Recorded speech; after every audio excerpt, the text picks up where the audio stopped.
please do stay on with me. Now, Iran's Foreign Minister Abbas Araghchi had held separate phone conversations with his counterparts in Türkiye, Egypt and Pakistan. Araghchi discussed the U.S. and Israel's quote, military aggression against Iran and its regional and global repercussions with the foreign ministers, as well as the need for vigilance and coordination among regional countries in the face of these threats. According to the Iranian Foreign Ministry, Araghchi also held a call with Sweden's Foreign Minister Maria Stenberg. Earlier, Stenberg had expressed dismay over Iran's execution of a Swedish citizen accused of spying for Israel.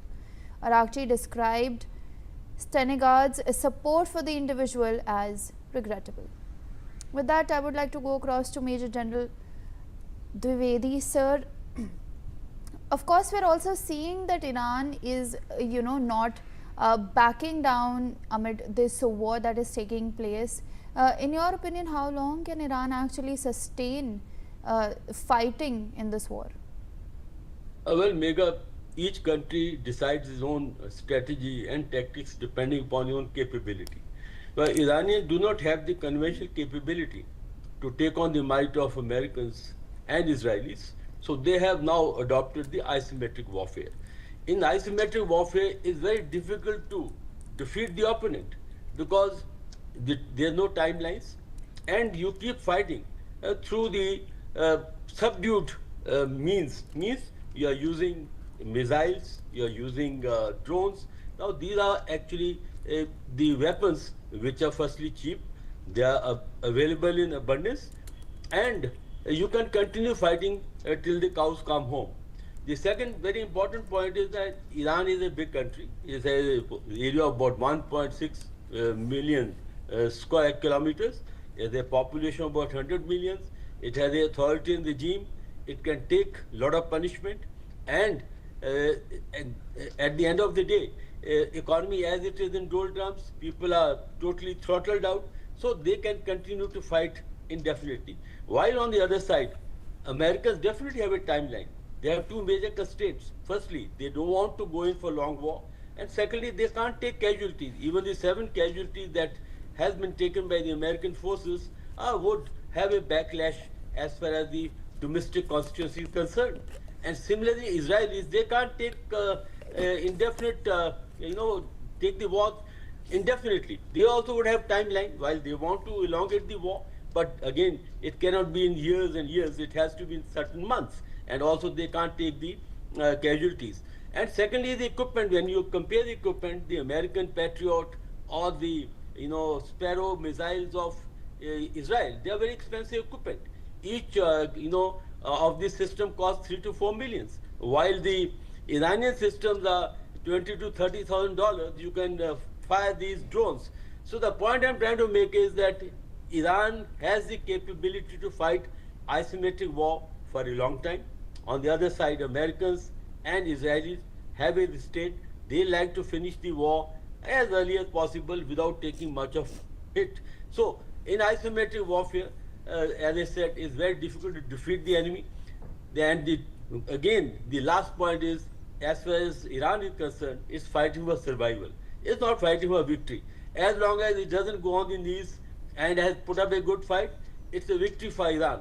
On the other side, Americans and Israelis, they had a very stated war aims. If they can't change the regime, if they can't bring Iran to the negotiation table on their own terms, if they can't decapitate the complete leadership, I think they have not won. So this is how the two sides stand on the battlefield. And of course, diplomatic parleys will go on because the battles are fought both on the negotiation table and also on the battle zone. So therefore, Araghchi is reaching out to his friends and his partners or his allies so that to have the diplomatic support in the global arena. Megha. So please do stay on with me. Now, projectile strike has hit a structure inside Iran's Bushehr nuclear power plant complex, raising serious concerns over nuclear safety amid the ongoing conflict. According to international agencies, the strike impacted a building within the facility's perimeter, reportedly just a short distance from the reactor core. However, the International Atomic Energy Agency has confirmed that the reactor itself was not damaged and there has been no radiation leak or casualties. Officials say the hit structure was likely a non-critical facility, possibly a laboratory or auxiliary building. Still, the proximity of the strike to an operational nuclear reactor has triggered global alarm. Experts and international observers are warning that any attack near a nuclear installation carries the risk of catastrophic consequences, even if the core infrastructure remains intact. The incident marks a dangerous escalation, with nuclear linked sites now increasingly exposed in the widening conflict. Ambassador Gauri Shankar, if I could rope you in on this, sir, we just to veer off a little, we know that Iran's top leadership has almost been wiped out in strikes. Ali Larijani has been killed as well. So, what exactly is the U.S. and Israel's endgame in Iran, considering that I think according to them it had to be a quick and swift operation, but it only seems that there is going to be further escalation here on. Mera, initially when the operation was launched, the US and Israel thought that once the leadership of the Iran is wiped out, obviously they will come on their knees and maybe there would be rebellion in the country because you remember in the month of December 28th to mid-January, there was a big demonstration against the regime and people were fed up and they were demonstrating that economy is down and there was also protest against repression on women and all that. So these people thought that this would happen soon after that. Unfortunately, that did not happen for US and Israel.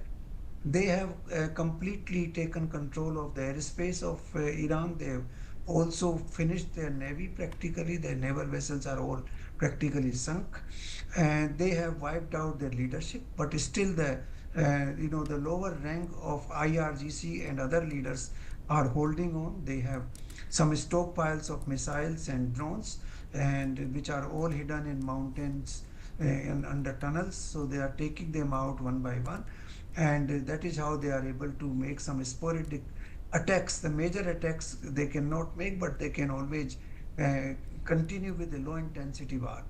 Now, I think President Trump did a mistake by calling that they should surrender unconditionally. He should have said that we are ready for talks if the Iran is ready. That was the way out for US. Now Iran, will continue this low intensity war because they cannot reconcile with the murder and assassination of their leaders, and they say that we will fight till the end. Now, US is not in that position because they cannot take body bags. They cannot even bring the, boots on the ground. So obviously the war will continue, but in a very different mode. It would be low intensity war with sporadic attacks here and there, and Iran exerting control over the Strait of Hormuz, creating an energy crisis for long time so that the world opinion will come in their favor and they will be able to negotiate finally a good deal. So this is how I think the Iranians are working. Iranians, unless there is a change in public opinion within Iran and the people come against the regime, I do not see the war coming to an end. The US cannot withdraw at this stage because if they withdraw, it would be considered a clear defeat for them. They can withdraw only either Iran negotiates and agrees to the term that they will not now enrich uranium at all, and then they will also not develop long range missiles. And these two conditions have to be fulfilled. The third condition being that they will not challenge the existence of Israel. So these conditions I don't think Iranians will will be able to meet at this stage. And if the US withdraws without these conditions being met, then obviously it would be considered their defeat. And I do not see the possibility of change in regime at this stage because I can see there large crowds gathering in Iran to say goodbye to their departed leaders. And obviously, that has created an anti Israel and anti American feeling in the country. So the regime change chances are also very low. So I feel that this war with low intensity will continue maybe for several weeks, maybe months. We don't know how long it will last. But I do not see a quick end at this